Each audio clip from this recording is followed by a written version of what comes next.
To use Chase points to pay your credit card, start by logging into your Chase online account or mobile app. Once you are logged in, navigate to the rewards section where your points are stored. Here you will see the total number of points you have available to use. Next, click on the option to redeem your points for a statement credit. This will allow you to apply your points directly to your credit card balance. You will then be prompted to select the amount of points you want to redeem and confirm the transaction. It is essential to note that the value of your points may vary depending on the specific Chase credit card you have. For example, if you have a Chase Sapphire card, your points may be worth more when redeemed for travel or dining purchases. However, when redeeming for a statement credit, the value is typically 1 cent per point.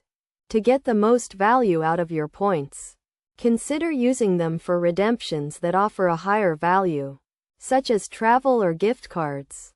But if you need to pay your credit card bill, using your points for a statement credit can be a convenient option. When redeeming your points, keep in mind that it may take a few days for the credit to appear on your account.